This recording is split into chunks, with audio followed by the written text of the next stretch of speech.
pertanyaan saya, ada nggak salah satu di antara teman-teman di sini yang pernah mohon minta sama Allah satu hal? Ya Allah ya Rabbana, lahirkanlah saya ke muka bumi. Ada nggak yang gitu? Ada nggak yang mohon? Kita semua ada yang mohon untuk hidup nggak kira-kira? Ada yang minta untuk hidup nggak kira-kira? Nggak ya, saya yakin tidak ada di antara satupun teman-teman di sini yang minta hidup, yang mohon hidup, yang minta dihidupkan. Tidak ada satupun permohonan kita kepada Allah. Pertanyaan besarnya adalah, kenapa kita nggak minta hidup, nggak mohon hidup, tapi kenapa kita dihidupkan ke muka bumi? Kira-kira kenapa? Gimana, Pak? Surat Al-Quran 5156. Ya Allah menciptakan manusia dan jin untuk beribadah kepada Allah. Oke, berarti tidak lain dan tidak bukan kita ini tugasnya hanya untuk beribadah kepada Allah. Jadi manusia dilahirkan ke muka bumi hanya untuk beribadah. Pertanyaannya, ada nggak tugas lain selain ibadah?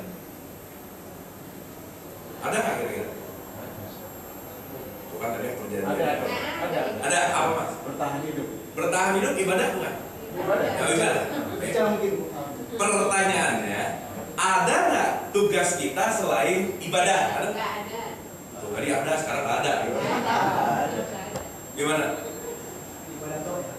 Gimana?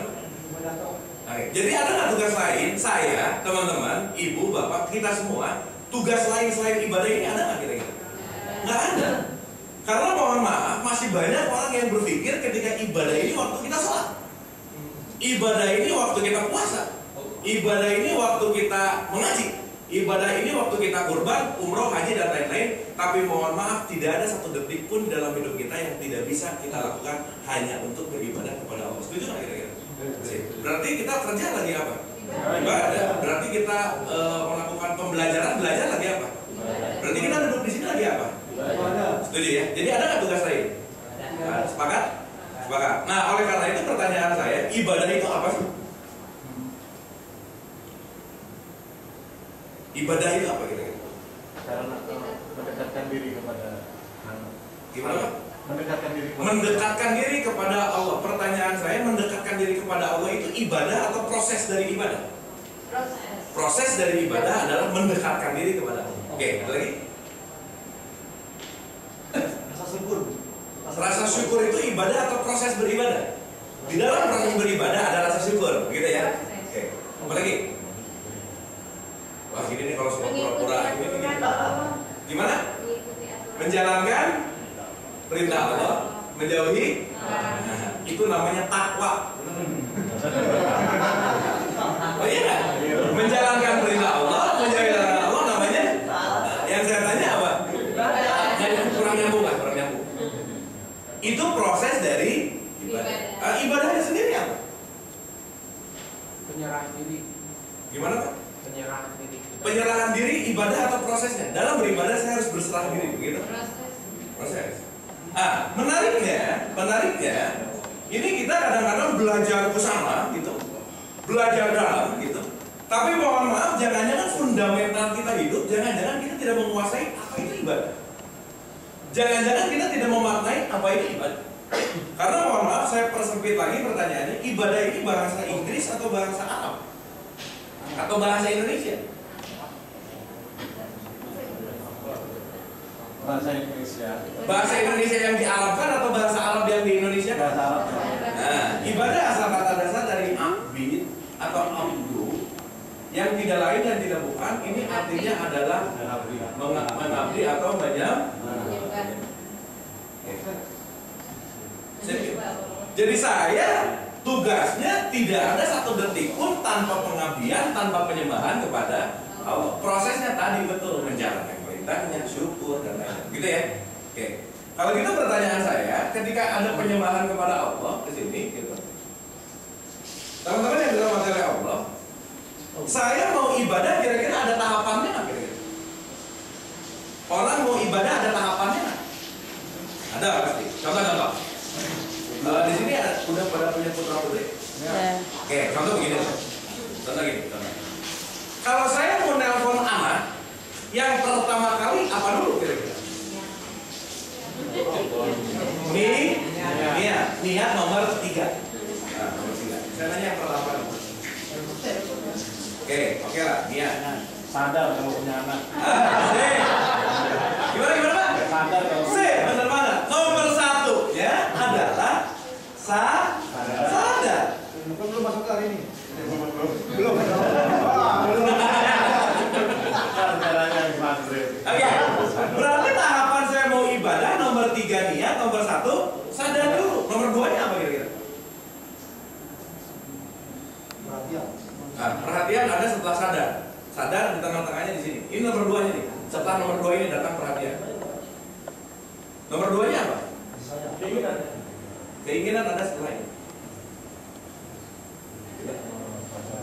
3 langkah saya menuju ibadah itu nggak bisa enggak. Yang pertama harus sadar dulu, ingat baru niat. Sama seperti barusan ada gini nggak? Allahu Akbar, ada. Supaya kita apa? Ingat. Baru kita punya niat mau sholat. Tapi mohon maaf, orang yang nggak sadar mau Allahu Akbar diulang-ulang, dia nggak akan ingat pasti. Begitu? Nah, oleh karena itu hari ini saya ingin membahas fundamental di sini. Bagaimana saya mau beribadah tanpa memiliki pola kesadaran? Nah, kalau gitu saya tanya teman-teman di sini, kira-kira termasuk golongan orang yang sadar atau tidak? Sadar. Insya Allah. Nah, oleh karena itu, sebagai contoh, hari ini kita dalam posisi hidup, betul? Betul ya? Oke, yakin ya kita lagi hidup sekarang? Yakin. Hidup yang paling pasti dan pasti kita akan semua pasti akan apa? Pasti nggak? Pasti. Kita mati ini ingin dalam keadaan baik atau buruk? Kalau mati dalam keadaan baik, husnul khotimah, ketemu Allah apa kira-kira? Insyaallah. Nah, insya Allah pasti. Nah, insya Allah enggak? Pasti. Karena mohon maaf, insya Allah itu ada 2 biasanya. Ada insya Allah ajaran dan ada insya Allah budaya Jakarta. Ya. Kadang-kadang kalau insya Allah di budaya Jakarta, nanti datangnya insya Allah nggak datang biasanya begitu. Oke ya. Nah, berarti pertanyaan saya, kalau saya hidup mati-mati ingin baik ketemu Allah, dari hidup sampai mati yang harus dilakukan apa? Ibadah nggak ada lagi. Sehingga ketika saya hidup mati-mati ingin ketemu Allah harus ibadah, di antara hidup dan mati ini ada pedoman kira-kira. Ada pedoman kira-kira. Jadi pedoman hidup kita adanya di mana? Al-Quran dan Al-Hadis. Kata siapa? Kata? Oke. Teman-teman, saya harus bercerita tentang apa yang sedang saya lakukan 3 tahun belakangan ini. Jadi 3 tahun belakangan ini saya mempersedikit jadwal syuting saya mempersedikit jadwal job sulap saya, karena saya merasa punya tugas yang saya penelitian awalnya saya lakukan 3 tahun belakangan. Ada hal yang menarik begini. 3 tahun yang lalu saya mendapati seorang anak SD yang ketemu sama ibunya, yang lagi ngobrol sama ibunya, kelas 6 SD, lagi ngobrol sama ibu.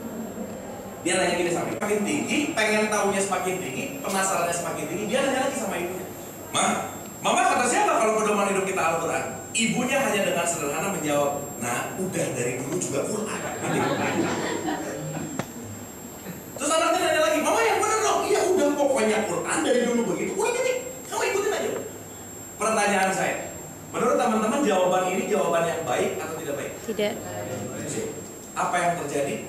2010, 2011, 2012 data BPKBM nasional Indonesia 39% peningkatan pelecehan seksual remaja, 49% peningkatan pembunuhan ayah oleh anaknya, ibu oleh anaknya, anak oleh ibu dan bapak.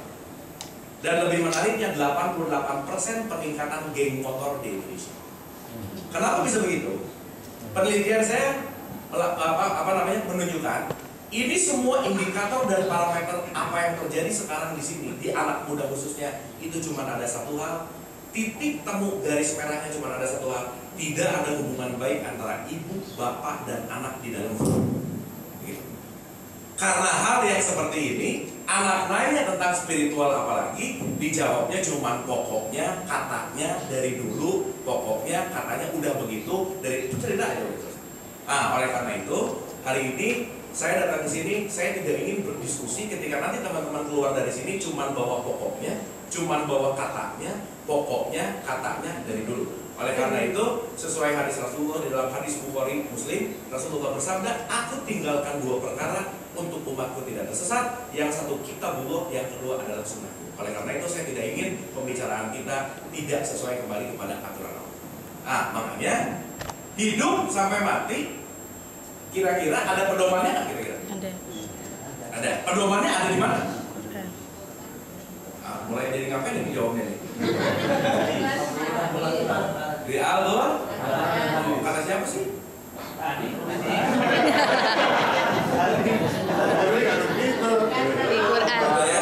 Tenang. Kata Allah, udah ketemu belum sama Allah? Melalui Nabi, udah ketemu sama Nabinya? Mohon maaf, ini kalau anak nanya gini nggak? Dalam Quran. Ma, pedoman manusia Quran, kata saya kata Nabi. Mama udah ketemu Nabi belum? Belum sih. Ada dalam Quran. Saya pengalaman beberapa tahun ini melakukan seminar-seminar sama anak-anak kecil. Bu, Pak, mohon maaf, anak kecil ini kritikal faktornya tinggi. Kalau dia tidak mendapatkan sesuai logiknya nggak akan selesai. Setuju nggak? Ya. Nah, contoh, oleh karena itu contoh begini. Di dalam Al-Quran dikatakan begini. A'udzubillahi minasyaitonirrajim. Bismillahirrahmanirrahim. Haza basoirul linnasi wa hudaw wa rahmatul liqaumin yuqinun. Ibu bapak mohon maaf, teman-teman mohon maaf. Anggap aja suara saya tadi bagus kayak peri-peri MTQ gitu. Anggap aja. Tolong visualisasikan seperti itu. Teman-teman, kalau mendengarkan lantunan ayat Al-Quran enak, bagus suaranya, dengarnya enak nggak? Enak. Ke hati nyaman nggak? Ngerti nggak? Oke. Kalau gitu tadi saya mengatakan satu ayat, tolong boleh angkat tangan yang tidak mengerti makna dan maksudnya. Silakan. Lupa. 150. Berarti kurang lebih 90 per. Mau ngomong 100% gak enak lah. 90 aja. Menariknya, survei yang saya lakukan di dalam disertasi nanti yang saya akan bikin, Indonesia memiliki tingkat penduduk 86% KTP-nya Islam. Dan hal ini terjadi di mana-mana. Saya meneliti hampir ke 30 pesantren, ribuan taklim udah saya datangin, ribuan seminar udah saya kerjain di Sulawesi, di Pulau Jawa sama di Sumatera. Itu hasilnya 90% ngacung sama kayak gitu. Di sini terbukti nggak? Nah, berarti mudah-mudahan penelitian saya ini valid menuju sempurna. Mudah-mudahan errornya nggak terlalu banyak. Karena terbukti di sini juga ngacungnya hampir 90%. Begitu? Nah, oleh karena itu pertanyaan saya, bagaimana saya akan menjalankan perintah Allah, menjauhi larangannya, beribadah secara kafah kalau saya nggak tahu isinya? Begitu? Oke, berarti yang tadi saya omongin, satu ayat yang tadi saya omongin, di sini 90% yang ngerti. Supaya ngerti caranya gimana? Belajar. Udah berapa lama belajar ini? Gitu ya? Nah, oleh karena itu, yuk kita akan menggunakan sesuatu yang bisa kita pahami baik-baik. Kita lihat surat 45 ayat 20.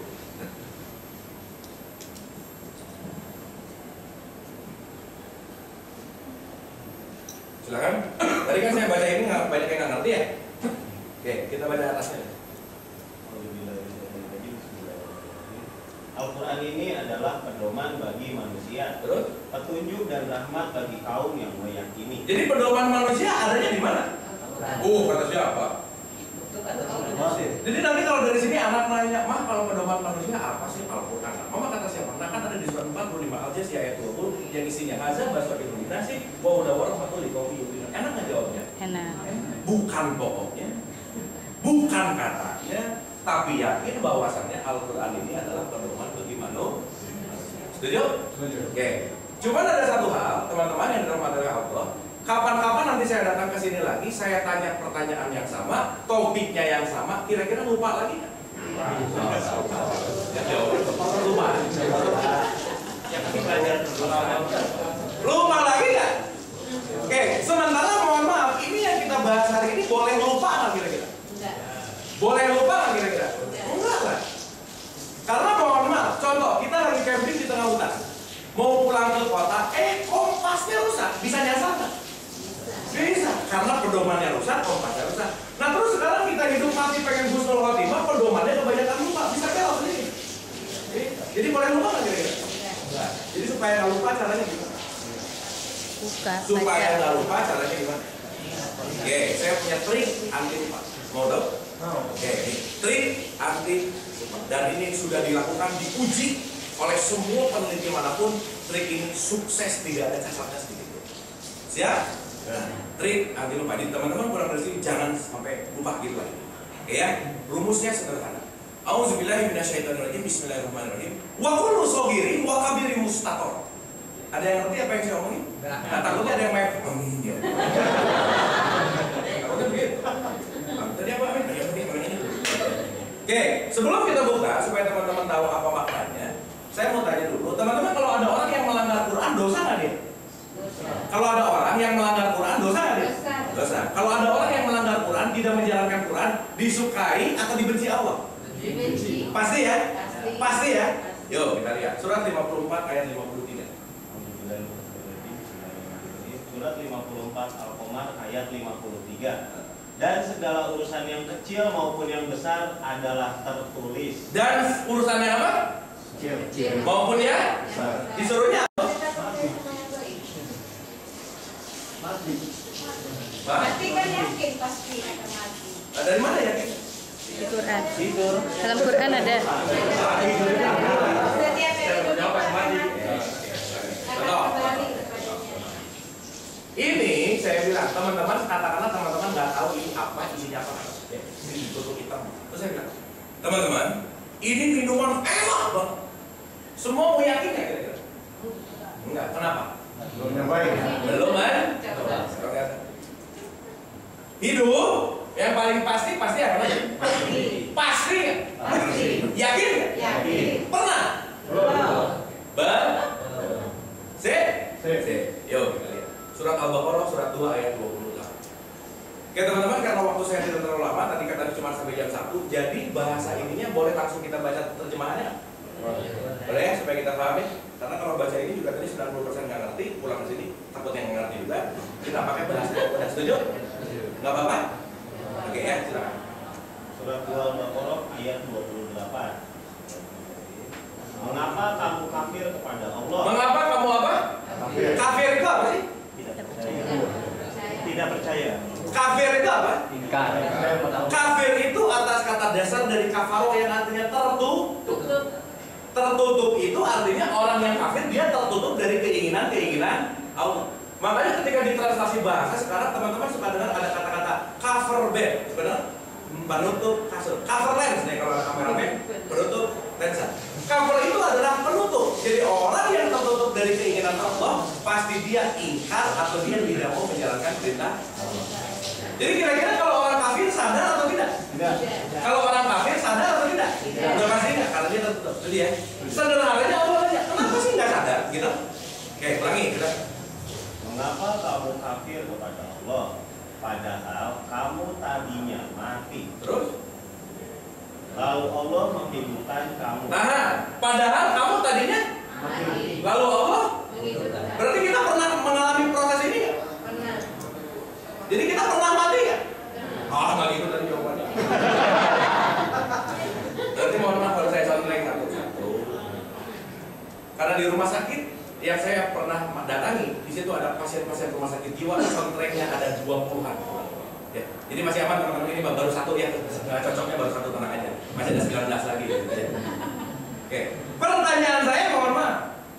Waktu hataman Quran, ini ayat kebaca? Baca. Kebaca ayat ini kebaca? Tahu ada maksud dan makna ini tahu? Karena jangan-jangan selama ini kita ini baru ahli membunyikan huruf Quran. Membunyikan huruf Quran. Tapi belum menjadikan Quran sebagai pedoman. Buktinya apa? Ketika saya tanya, hampir 99% jadi tenang aja, emang begitu. Saya tanya, pernah mati nggak? Belum. Gitu. Yakin. Padahal ini Allah udah ngasih tahu bagaimana akan ada kehidupan kalau tidak ada kematian. Berarti kita semua ini orang yang sudah punya pengalaman mati ya kira-kira. Iya. Makanya Allah bilang, kullu nafsin zaikatul maut. Bukti nyatanya tiap detik ada orang mati. Karena kita mau nggak mau, suka nggak suka, datangnya dari kematian, dihidupkan, dimatiin lagi. Begitu nggak kira-kira? Oke, jadi teman-teman, hidup ini pasti akan apa? Pasti nggak? Yakin nggak? Pernah? Pernah nggak? Pernah. Oke, hapus kalau gitu udah lumayan. Ya, lanjut ya. Padahal kamu tadinya mati, lalu Allah menghidupkan kamu. Kemudian kamu dimatikan dan dihidupkannya kembali. Kemudian kepadanya lah kamu dikembalikan. Betul nggak? Sehingga jangan-jangan banyak orang yang tidak tersadar, mohon maaf, ada orang yang baca Qurannya hari-hari, sering, hatamnya sering, sampai dia hafiz hafal, tapi perilakunya tidak Qurani, ada nggak? Jangan banyak lah, nggak enak, ada aja. Dan saya yakin tidak ada di ruangan ini, karena semua yang di ruangan ini semuanya soleh dan soleh. Amin. Saya lagi cerita di tempat yang jauh. Amin. Di tempat yang jauh di sana, banyak orang yang baca Quran, tapi kelakuannya nggak cocok sama Quran. Karena boleh jadi baca Qurannya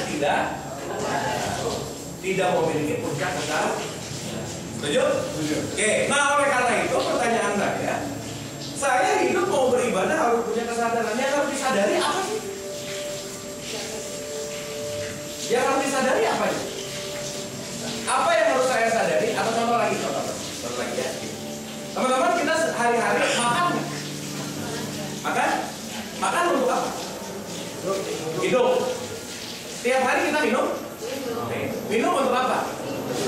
Tiap hari kita berusaha bekerja. Untuk apa?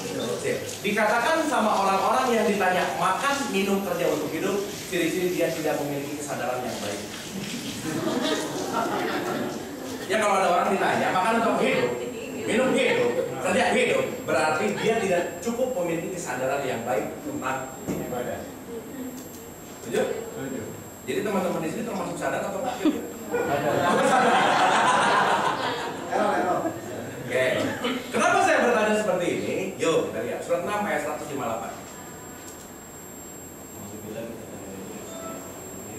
Surat 6 Al-An'am ayat 158. Yang mereka nanti-nanti tidak lain hanyalah kedatangan malaikat kepada mereka untuk mencabut nyawa mereka. Jadi yang paling pasti nanti kita akan dicabut nyawa kan?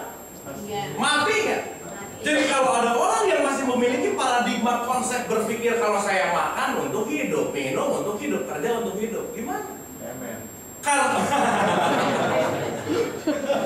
Karena yang harus disadari, mohon maaf, setiap langkah detik dalam hidup kita, mau makan, mau minum, mau kerja, semuanya dalam proses menunggu kematian.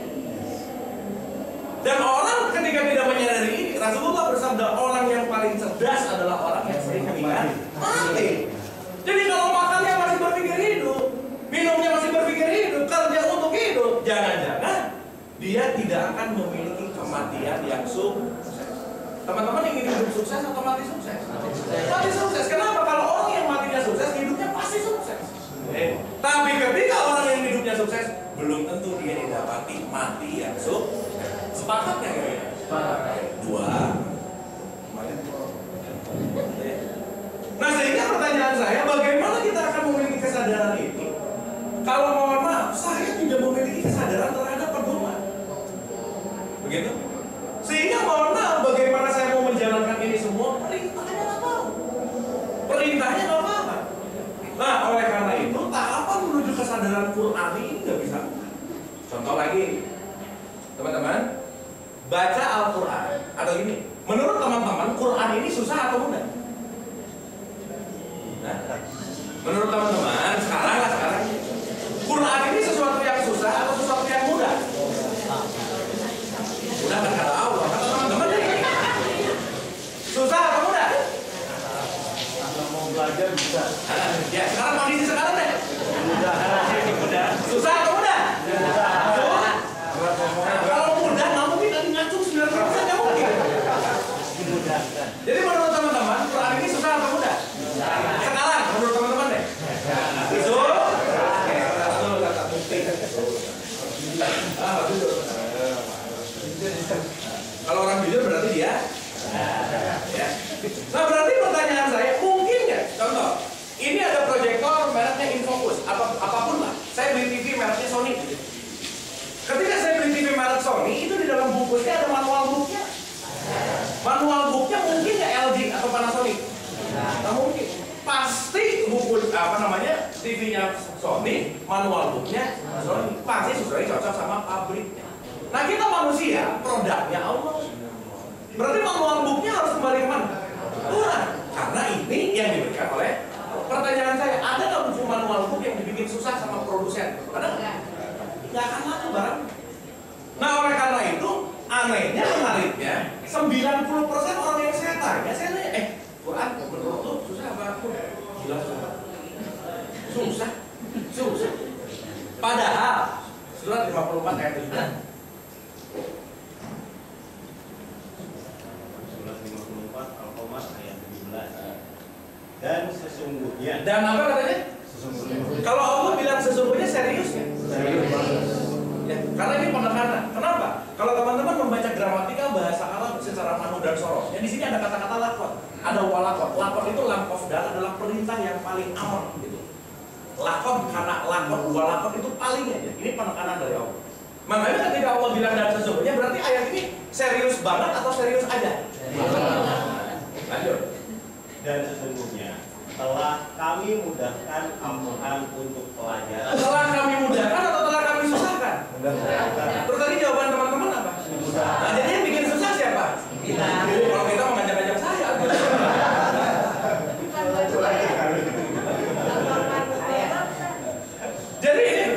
Jadi ini mohon maaf. Maunya Allah Quran ini mudah atau susah? Mudah. Terus tadi jawaban kita apa? Jadi yang bikin susah siapa? Sementara masih berpikir, aduh Quran itu begitu. Bukan. Tapi yang membuat susah ya saya sendiri. Begitu? Pertanyaan saya, waktu khataman ini ayat kebaca. Walaupun biasa Al-Quran ada zikir fahamin mudakir kebaca begitu. Tapi tahu nggak ada isinya? Ciri-ciri ketika baca ini nggak tahu isinya dia kurang Sadar. Lihat lagi. Siap ya? Kita lihat lagi. Surat 54 ayat 22. Sama itu juga.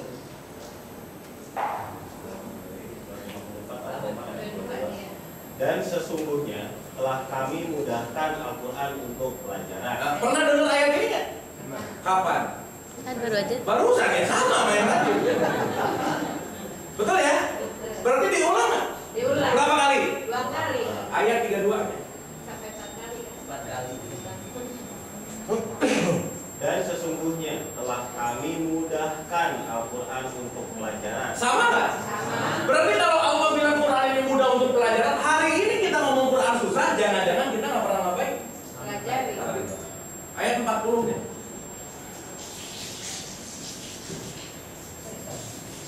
Dan sesungguhnya telah kami mudahkan Al-Quran untuk pelajaran. Maka adakah orang yang mengambil pelajaran? Berapa kali diulang? Jadi kalau sampai Allah bilang 4 kali, statementnya sesungguhnya kira-kira serius aja atau serius banget? Nah, terus jawaban teman-teman di sini gimana? Betul? Padahal ini sudah diperingati sampai 4 kali. Quran mudah, Quran mudah, Quran mudah, Quran mudah. Teman-teman, Quran mudah apa susah? Susah. Gimana? Betul? Sehingga jangan-jangan balik lagi, kita mempergunakan Quran tanpa sebuah kesadaran. Surah 20 atau ayat 2.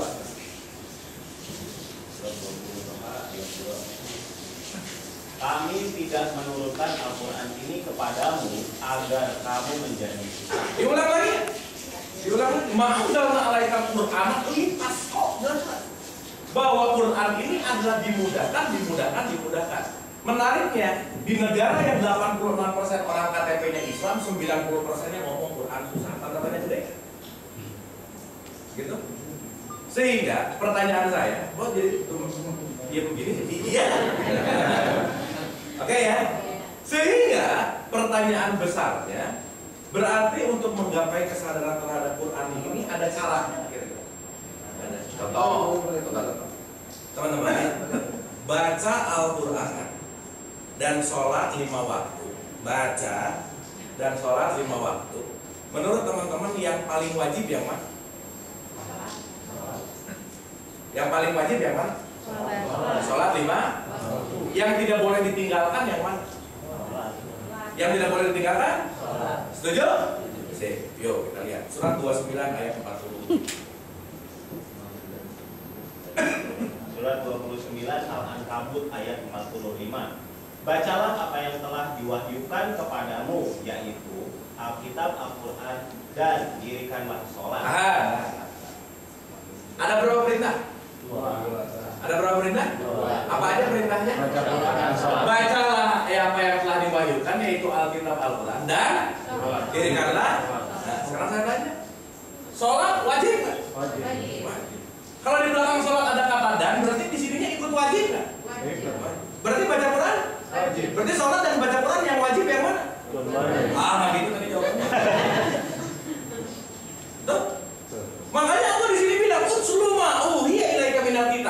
wa akimi, ada waw di sini. Kalau kita pernah mempelajari waw di sini adalah yang menjadikan atap, di mana atap ini menggabungkan perintah depan dan belakang menjadi satu kesatuan, sehingga mohon maaf baca Quran dan sholat memiliki kewajiban yang sama kira-kira. Sekarang saya tanya, teman-teman kalau nggak sholat sehari apa yang dirasakan? Nggak enak hati. Nggak enak hati. Kenapa bisa begitu? Karena tahu sholat itu wajib. Sekarang saya tanya, baca Quran wajib? Wajib? Wajib. Sekarang saya tanya, teman-teman kalau sehari aja nggak buka Quran, apa yang dirasakan? Biasa. Benar? Nah terus pertanyaan saya, gimana saya mau ibadahnya kapal lurus? Kalau Qurannya aja tidak memiliki tingkat kesadaran untuk selalu dibaca, betul? Ada orang yang ngomongin, kan waktu sholat baca, gitu? Oke, sekarang saya tanya, waktu sholat kita baca Quran atau membunyikan huruf Quran? Waktu sholat baca Quran atau membunyikan? Membunyikan. Berarti waktu sholat dan baca Quran ini waktu yang terpisah nggak kira-kira? Terpisah. Jadi sholatnya juga harus, baca Qurannya harus nggak kira-kira? Jadi nggak bisa nggak? Yang pertama langkah memenuhi kesadaran Quran untuk ibadah minimal Allah secara kafah istiqomah. Rumus atau kuncinya bagaimana diri ini selalu membaca Quran. Jadi baca Quran wajib nggak? Wajib. Sholat? Wajib. Nggak gitu tadi jawabnya. Sekarang Oh sih, sholat ya.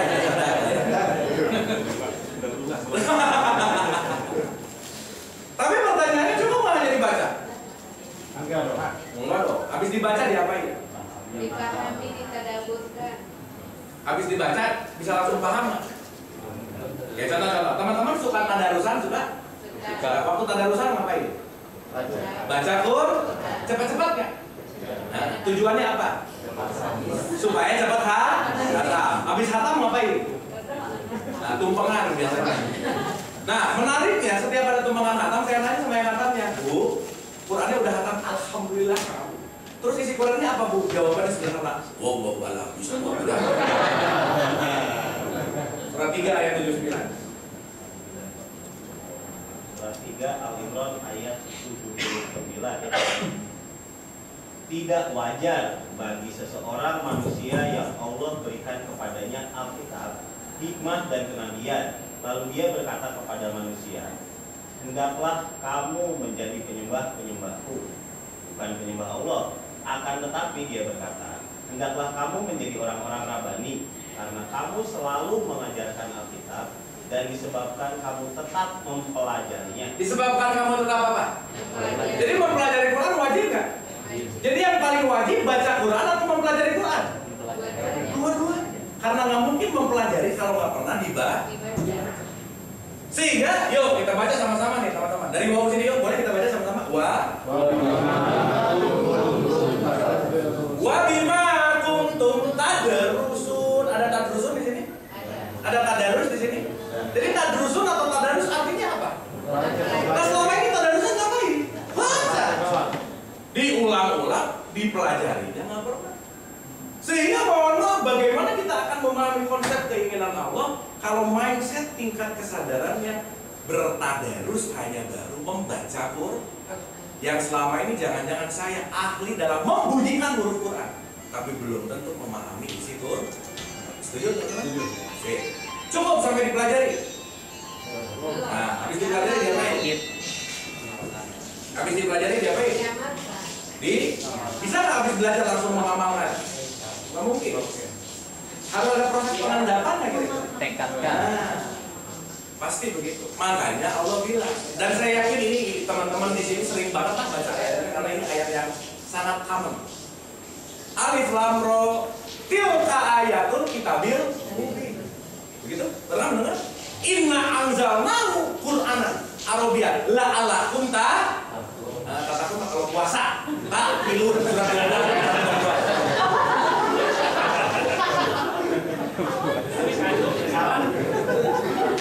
Surat 12 ayat 1 dan 2. Alif Lam Ra. Ini adalah ayat-ayat kitab Al-Quran yang nyata dari Allah. Sesungguhnya kami menurunkannya berupa Al-Quran dengan berbahasa Arab agar kamu memahami. Kita baca di sini, silakan.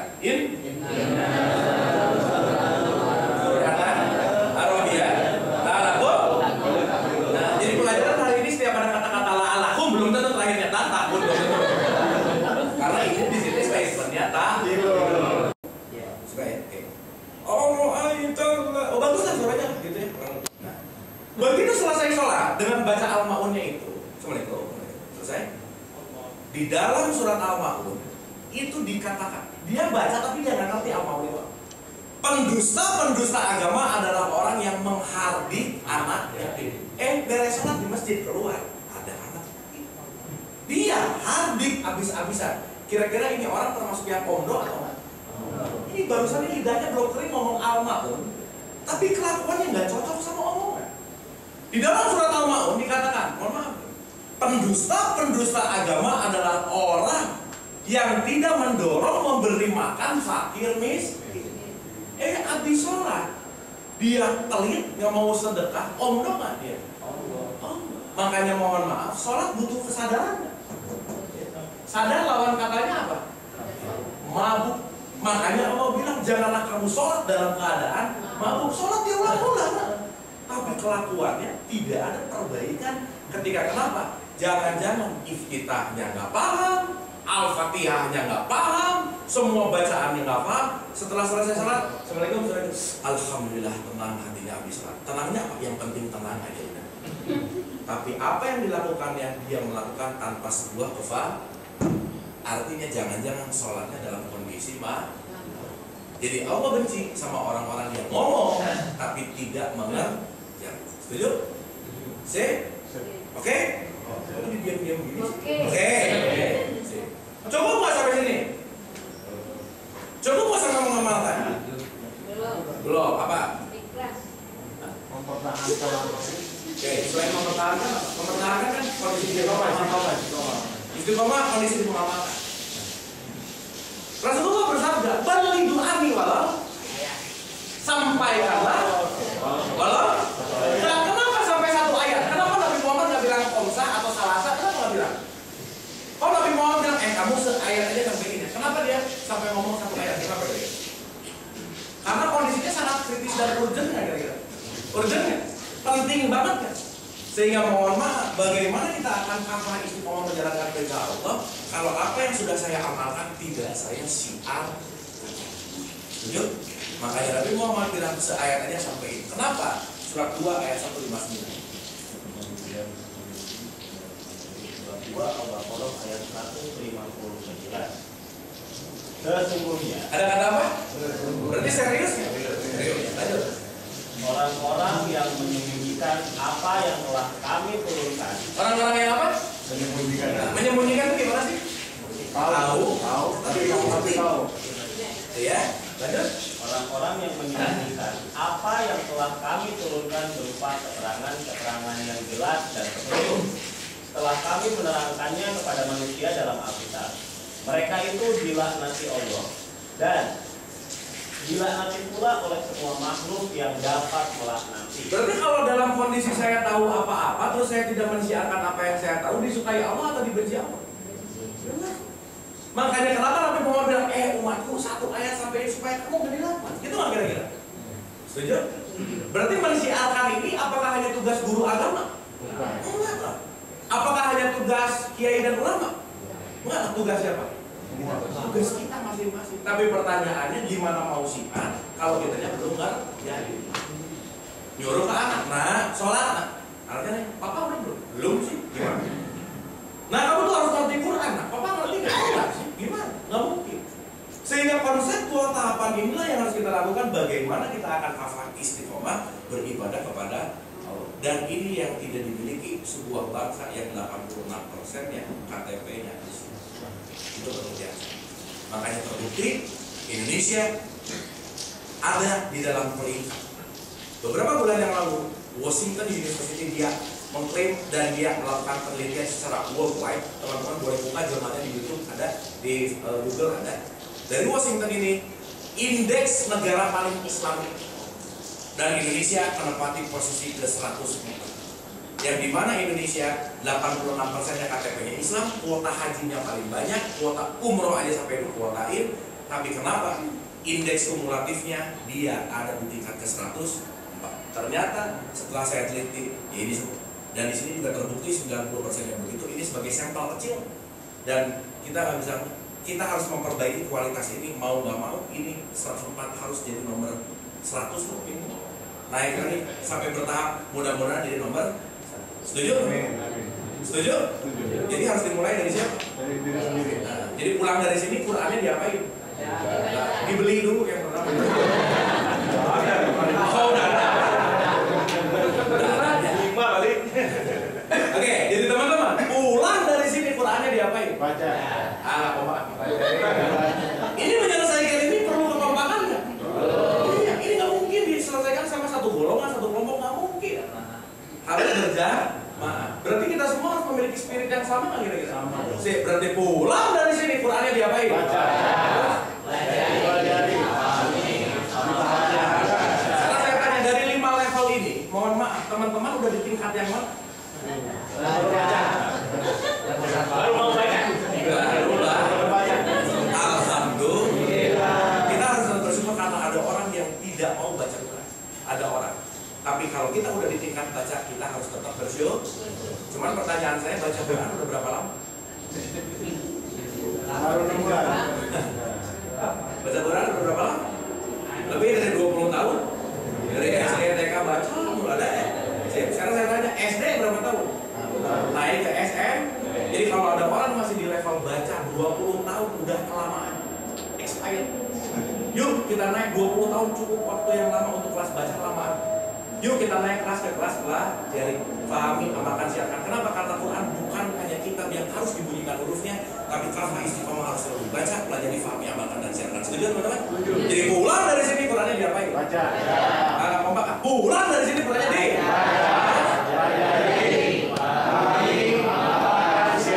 Nanti kapan-kapan kita ketemu lupa lagi ya?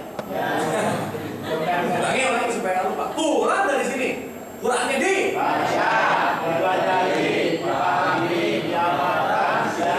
Ngomong nggak semua? Ngomong nggak dikerjain, dibenci? Sip, waktunya udah mau habis. Sebenarnya banyak yang pengen saya obrolin, cuma karena saya di-cut sampai jam 1. Teman-teman, itu saja yang bisa saya sampaikan. Kira-kira ada manfaatnya pembicaraan kita? Ada manfaatnya? Alhamdulillah, mudah-mudahan ini akan bermanfaat dan ini tidak akan menjadi suatu realisasi manfaat ketika kita hanya mendengar tanpa sebuah action dan karya nyata. Amin. Sebelum saya tutup pakai beberapa ayat, karena saya datang ke sini bukan untuk tausiah dan ceramah, hanya untuk berdiskusi. Kalau ada yang mau menambahkan, ada yang mau memberikan saran ataupun bertanya, dipersilakan. Ya, waktunya habis. Terima kasih. Ya. Di surat Al-Qiyamah itu ayat 16, 17, 18, 19. Ya, saya baca artinya. Bukan di sini. 56 ayat dengan bahasa Ustaz soalnya. 56 ayat berapa? 16. 16, 17, 18, 19. Itu yang 16 disebutkan. Janganlah kamu gerakan lidahmu untuk membaca. Oh, Al-Qiyamah sorry 75 berarti. Al-Qiyamah ayat itu. 75 ayat 16. Al-Quran bukan hendak cepat-cepat menguasainya. Ya. Sesungguhnya atas tanggungan kamilah mengumpulkannya di dadamu dan membuatmu pandai membaca. Ketika kamu Apabila kami telah selesai membacakannya, maka ikutilah bacaannya. Kemudian sesungguhnya atas tanggungan kamilah penjelasannya. Sip, pertanyaannya. Pertanyaannya, korelasi dengan penjelasan Ustaz tadi, ini ayat ini sebenarnya untuk siapa? Oke. Ya, misalnya asbab munculnya itu. Oke. Saya pernah mendengar ini sebenarnya untuk Rasulullah. Betul. Betul. Ketika dia berusaha untuk menghafal itu benar nggak? Jadi gini. Oke. Kita semua pengen cepat-cepat paham Qurannya. Pengen. Boleh nggak cepat-cepat? Boleh ya? Kita semua pengen cepat-cepat paham, boleh nggak? Boleh. 75 16. Baru dibaca udah.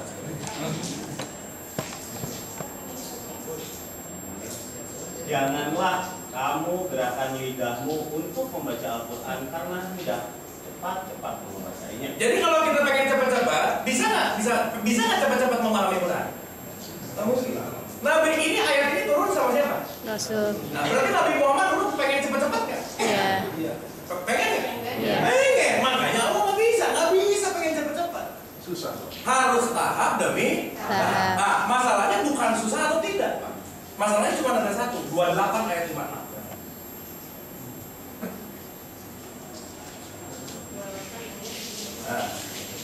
Sesungguhnya kamu tidak akan dapat memberi petunjuk kepada orang yang kamu kasihi. Lanjut.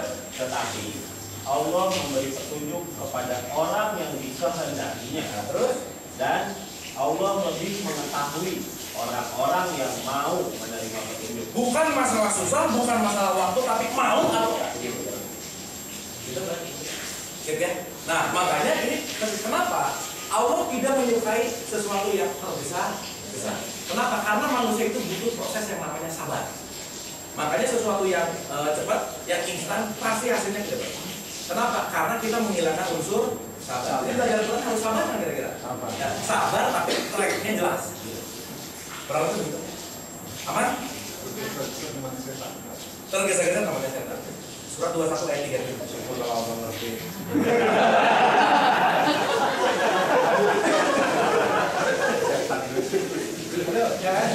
Surat 21 Al-Anbiya ayat 37. Manusia telah dijadikan bertabiat tergesa-gesa. Terus? Kelak akan aku perlihatkan kepadamu tanda-tanda azabku. Maka janganlah kamu minta kepadaku mendatangkannya dengan segera. Jadi harus melalui gimana mau naik ke tangga nomor 7 kalau nomor 1-nya aja nggak bisa. Gitu Pak? Aman ya? Clear. Ada lagi?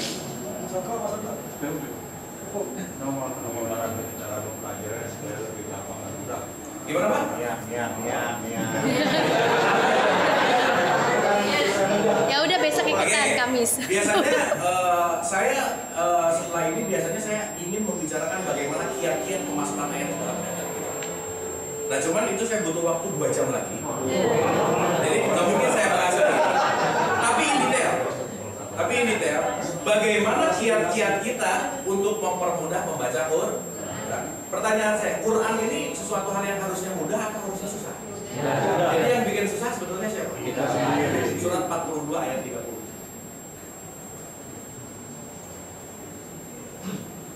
Dan apa saja musibah yang menimpa kamu, maka adalah disebabkan oleh perbuatan tanganmu sendiri. Jadi hari ini saya nggak paham Quran gara-gara Qurannya, gara-gara bahasanya, atau gara-gara saya sendiri? Jadi kiat-kiat untuk mempermudah dimulai nomor 1 dari bagaimana kita merubah pola pikir dulu, mindset. Karena selama ini yang akan membuat ini Quran jadi mudah atau susah dari semuanya dari pola pikir. Lanjut ayatnya. Dan Allah memaafkan sebagian besar dari kesalahan. Nah, nanti teknisnya secara detail, bagaimana pola pikir ini kita kembalikan cocok sama keinginan. Kurang lebih begitu. Jadi bagaimana? Yang paling sederhana adalah tadi dulu, mau. Kalau faktor U itu nggak ada masalah sih. Kenapa? Surat 66 ayat 8, ayat 7 lah.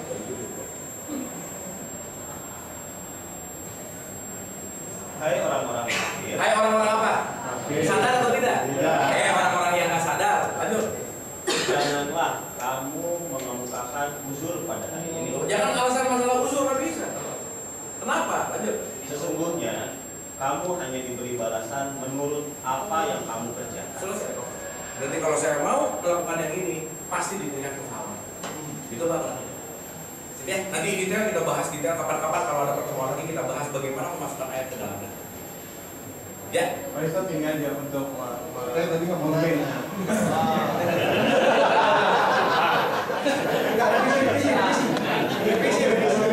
Koma aja, Tat. Maksudnya gini, kita mungkin ada beberapa teman-teman yang startingnya 6 bulan yang lalu, setahun yang lalu, tadinya memang tidak kenal. Akhirnya lama-lama proses dari jiwa sendiri pengen belajar agama. Kayak saya pribadi baru 6 bulan, tapi alhamdulillah saya udah lumayan bisa belajar baca Al-Quran. Memang prosesnya dalam hati saya belajar baca dulu, baru nanti saya mau belajar artinya. Alhamdulillah sudah 2 kali saya hafal, tapi baru proses baca aja, tapi belum tahu artinya macam-macam. Nah, kadang-kadang menjaga istiqomah ini agak berat, kadang-kadang malas. Udah beberapa kali kita pegang Al-Quran, tapi kadang-kadang kita suka malas nanti aja. Nah itu untuk menjaga eksistensi istiqomah itu gimana caranya? 17 ayat 3.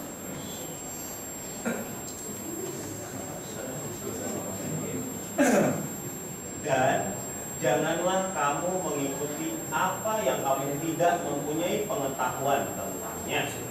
Saya tidak istiqomah karena saya tidak punya ilmu untuk istiqomah dan saya tidak memahami apa yang saya pelajari. Ketika saya mempelajari ini sesuatu ini penting banget. contoh, makan istiqomah nggak kita? Karena itu udah bukan sesuatu yang dipikir, tapi udah menjadi suatu kebutuhan gitu. Sehingga yang terpenting adalah bagaimana Quran ini kita jadikan lifestyle hidup. Bukan hanya kita yang disimpan dalam hari, dibaca, nggak ngerti, tidak menjadi sebuah perilaku.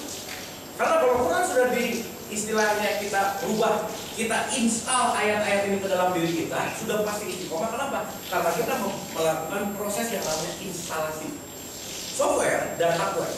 Tidak mungkin ada hardware, sehebat apapun hardware kalau nggak ada softwarenya nggak mungkin jalan. Ini hardware, ini softwarenya. Gitu. Bagaimana ikan ini akan berjalan sesuai dengan keinginan Allah? Ini kan produk ini kan. Kalau OS-nya, operating systemnya nggak cocok sama itu. Nah ini OS gitu. Nah jadi kalau mau istiqomah gimana? Install pelan-pelan. Lama-lama dapat 4 ayat 19.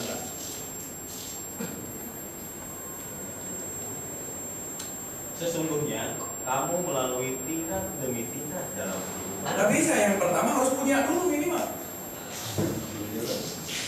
Gimana mau baca kalau nggak punya? Berarti dia harus ada tingkatannya nggak kira-kira? Jangan bisa stuck sampai sini, nggak bisa. Ini tahapan dan bukan pilihan.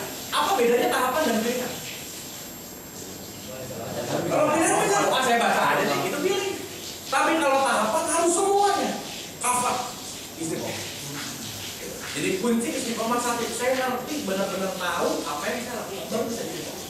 Karena saya sudah merasa butuh Quran ini bukan sesuatu yang harus begitu, bukan, tapi nanti ujungnya akan menjadi kebutuhan. Karena ini guidance hidup kita. Tanpa ini nggak akan mungkin jalan kita lurus, nggak mungkin. Gitu berarti. Siap ya? Aman ya? Aman.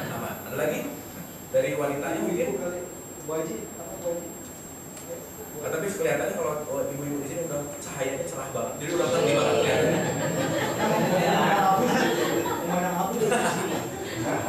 Silakan, ada lagi? Cukup? Ini tidak bertanya, ngerti apa puyeng?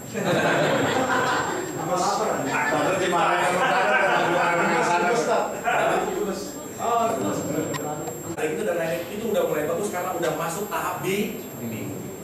Kenapa? Karena tidak mungkin orang mendapatkan petunjuk Allah kalau dia tidak bimbing. Nggak mungkin. Jadi kalau teman-teman di sini mulai, kenapa begitu? Terus ada kebingungan, itu udah bagus banget. Ya, kenapa begitu? 93 ayat 7. Dan dia mendapatinya sebagai seorang yang bingung. Yang apa? Bingung. Nah, ini bingung nggak sekarang? Habis bingung lalu apa? Dia memberikan petunjuk. Jadi petunjuk datang setelah apa?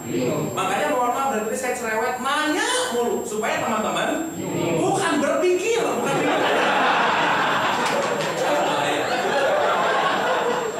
Nanya, ini berpikir, bingung itu hasil dari pemikiran. Bukan apa sih ada dari bikin bingung. Supaya kembali kepada tanya. Saya bisa? Paham? Dimengerti? Tidak lagi pertanyaan? Cukup? Cukup? Oke, satu ayat terakhir boleh? Boleh. 76 ayat 23. Sesungguhnya kami telah menurunkan Al-Quran kepadamu hai Muhammad dengan berangsur-angsur. Jadi Quran turun berangsur-angsur nggak? Ya. Jadi langsung semua atau berangsur-angsur? Makanya hari ini kita belajarnya juga berangsur. Makanya itu maksudnya saya mau pamit, terima kasih. Itu saja yang ingin saya sampaikan hari ini. Karena disuruhnya berangsur-angsur, berarti kita juga belajarnya harus berangsur-angsur. Mohon maaf lahir dan batin kalau ada kata-kata saya yang salah dan tidak berkenan karena datang dari kebodohan saya dan ilmu saya yang teramat sangat sedikit. Tapi kebenaran mutlak milik Allah Subhanahu Wa Taala. Mudah-mudahan bermanfaat, mudah-mudahan kita bisa menjadikan Al-Quran sebagai lifestyle dengan selalu kita baca, pelajari, pahami, amalkan, dan siarkan. Terima kasih atas perhatiannya. Wabillahi taufiq wal hidayah. Assalamualaikum warahmatullahi wabarakatuh.